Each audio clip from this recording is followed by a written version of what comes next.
Hello and welcome to English Fluency, the podcast. I'm Tom, your host and your friend on this amazing English journey. I'm so happy you're here with me today. You know what? You're already doing something incredible by listening right now. Every minute you spend learning English, you're growing stronger and more confident. Today, we're talking about something that will change your English forever. We're going to stop 5 common mistakes that block your fluency. Maybe you make these mistakes too. That's okay. I made them when I was learning Spanish. My students from Brazil, Vietnam, Korea, Turkey, Thailand, Indonesia, Iran, and Ukraine, they all made these same mistakes. But here's the good news. Once you fix these mistakes, your English will sound so much more natural and clear. Take a deep breath with me. Relax your shoulders. You're here to learn, and I believe in you completely. Are you ready? Let's discover these 5 mistakes together. Mistake number 1. Using very too much. Listen to this sentence. I am very happy. The weather is very nice. This coffee is very good. Do you hear it? Very, very, very. It sounds boring, right? Let me tell you about my student Maria from Brazil. She said very in every sentence. One day she told me, Tom, I am very tired of saying very. We laughed together and I taught her something amazing. Instead of very good, say excellent. Instead of very tired, say exhausted. Instead of very happy, say thrilled. Listen to the difference. Old way, I am very happy about my job. New way, I am thrilled about my job. Which sounds better? The second one, right? Let's practice together. I'll say a sentence with very, and you change it. Ready? The movie was very good. You say, the movie was excellent. Great job. I am very hungry. You say, I am starving. Perfect. The test was very hard. You say, the test was difficult. Wonderful. You see, your English already sounds more advanced. Native speakers use these stronger words all the time. You can too. Mistake number 2, confusing I and me. This is so common. Even my advanced students make this mistake. Here's the simple rule that will fix this forever. After prepositions like with, for, to, use me. For example, come with me. This gift is for me. Talk to me.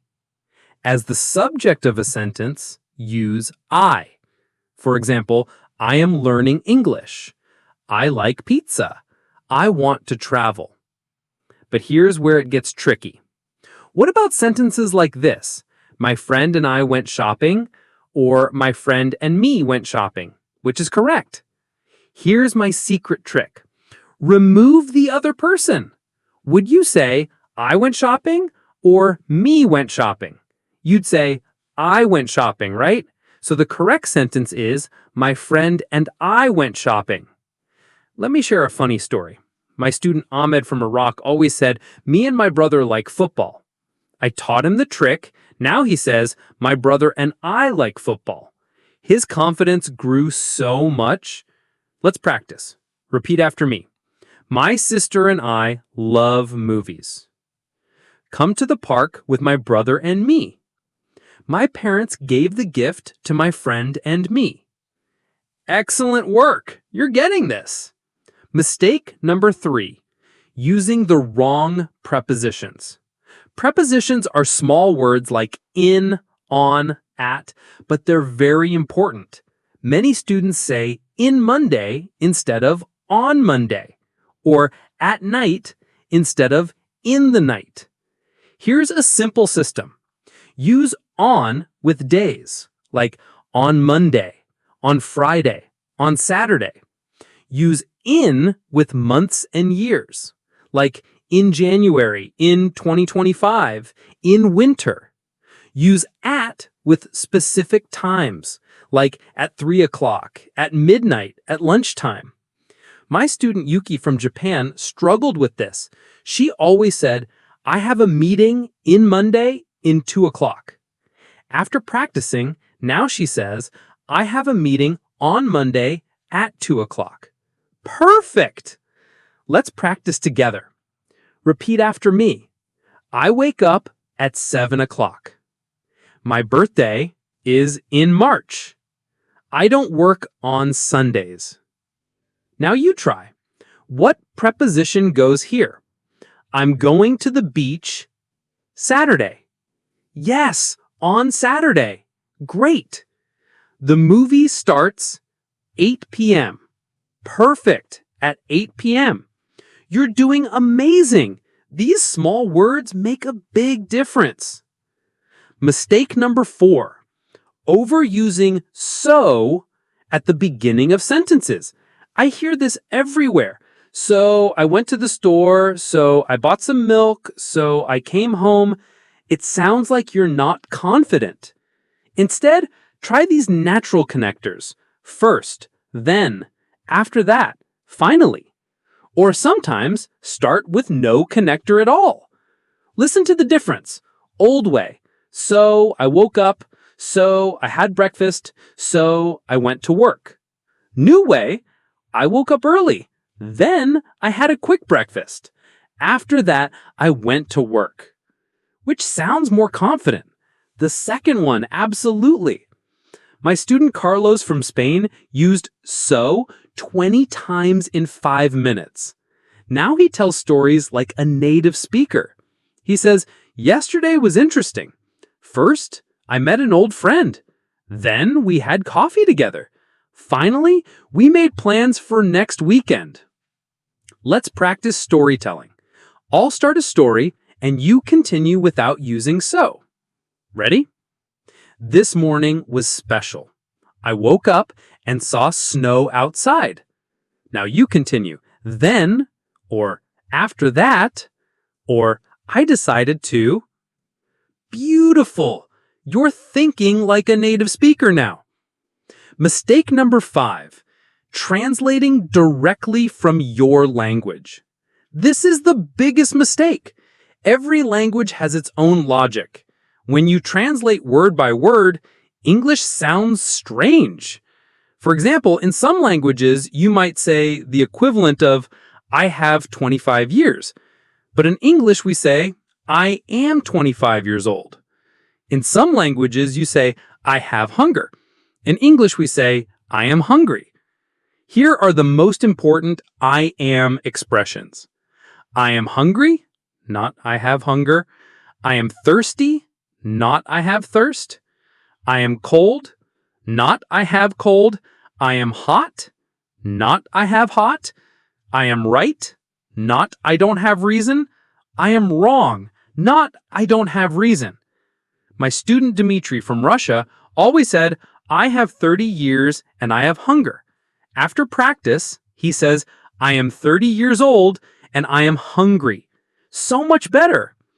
Let's practice these together. I am sleepy. I am lucky. I am ready. I am proud of my progress. Now, here's what I want you to do right now. Take out your phone, open your voice recorder. I want you to practice these 5 fixes. Say the sentence. Yesterday was excellent. My friend and I went to a restaurant on Friday at 7 p.m. First, we ordered food. Then we talked about our dreams. I am excited about my future. Did you hear it? No, very. Correct, my friend and I. Right prepositions, good connectors, and natural I am expression. Record it. Listen to yourself. You sound amazing. Let me tell you why this matters so much. Last month, I received a message from Fatima, my student from Turkey. She said, Tom, I used your 5 fixes in a job interview. I got the job. The interviewer said my English was clear and professional. These aren't just grammar rules. These are confidence builders. When you fix these mistakes, people understand you better. You feel more confident. You want to speak more English. Here's your homework for this week. Every day, practice one fix. Monday, replace very with stronger words. Tuesday, check your I and me. Wednesday, practice prepositions. Thursday, tell stories without so. Friday, use natural I am expressions. But wait, I want to share 3 bonus tips that make these fixes even more powerful. These are secrets I learned from teaching thousands of students worldwide. Bonus tip number 1, use the mirror technique. Stand in front of a mirror and practice these corrections. When you see yourself speaking confidently, your brain believes it. My student Lynn from Thailand was shy about speaking. I told her to practice with her mirror every morning. She said, "Tom, now I feel like I'm talking to a friend." The mirror becomes your practice partner. Try this right now. Look at yourself and say, "I am confident. My friend and I are learning English. This journey is excellent, not very good." See how powerful that feels? Bonus tip number 2, create your personal mistake journal. Write down the mistakes you make most often. My student Pavel from Ukraine kept a small notebook. Every time he caught himself saying very good instead of excellent, he wrote it down. After 2 weeks, he stopped making that mistake completely. Here's what to write: today's date, the mistake you made, the correct version, and one sentence using it correctly. For example, March 15th said, "Me and Tom," correct, Tom and I are practicing English together. Bonus tip number 3, find your English twin. This is my favorite technique. Find another English learner online or in your city. Practice these 5 fixes together. Correct each other kindly. My students Anna from Russia and Diego from Mexico became English twins. They video chat twice a week, practicing these exact corrections. Now they both sound incredibly natural. You can find English twins in online communities, language exchange apps, or even in the comments of this podcast. Help each other grow. When you teach someone else, you learn twice as fast. Let me tell you about the transformation I see when students apply these 3 bonus techniques. Sarah from Indonesia was making all 5 mistakes 6 months ago. She used the mirror technique, kept the mistake journal, and found an English twin from Brazil. Last week, she sent me a video of her job presentation in English. I couldn't believe it was the same person. Her grammar was perfect, her confidence was amazing, and her boss complimented her clear communication. Now, let's practice all 5 fixes together in one powerful exercise. I'll tell you a story using all the wrong ways, then we'll fix it together. Listen carefully. Wrong version. So, yesterday was very good. Me and my friend went shopping in Monday in 3 p.m. So we saw very beautiful clothes, so I have excitement about buying something, so we had very much fun. Did you catch all the mistakes? Let's fix it together. Correct version. Yesterday was excellent. My friend and I went shopping on Monday at 3 p.m. First, we saw beautiful clothes. Then I felt excited about buying something. Finally, we had a wonderful time. Can you hear the difference? The second version sounds confident, natural, and clear. This is how you want to sound in English. And remember this, making mistakes is normal. I made thousands of mistakes learning Spanish. My Spanish teacher was patient, just like I'm patient with you.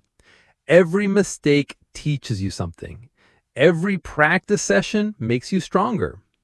You know what makes me happy? Right now, thousands of English learners around the world are listening to this with you. In Brazil, someone is practicing excellent instead of very good. In Vietnam, someone is saying, "my friend and I." In Korea, someone is using "on Monday" correctly. You're not alone in this journey. Before we finish, let me share something important. Your English doesn't need to be perfect. It needs to be clear and confident. Native speakers make mistakes too. The goal isn't perfection. The goal is communication. You are already improving. Every time you listen to this podcast, every time you practice, every time you try to speak English, you grow stronger. I'm proud of you. Your family should be proud of you. Learning English takes courage, and you have it. Next week, we're talking about how to sound confident in English conversations. Perfect timing after fixing these mistakes. We'll practice real conversations for work, travel, and making friends. You won't want to miss it. Thank you for spending this time with me today. Remember, I'm here with you on this journey. You're doing something amazing. Keep practicing, keep believing in yourself, and keep going. Your English journey is just beginning, and it's going to be incredible. If this episode helped you, please share it with your English learning friends. If you have questions about today's lesson, send me a message. I love hearing from you. Take care, my friend. Keep practicing those 5 fixes, and I'll see you next week. You've got this. Bye for now.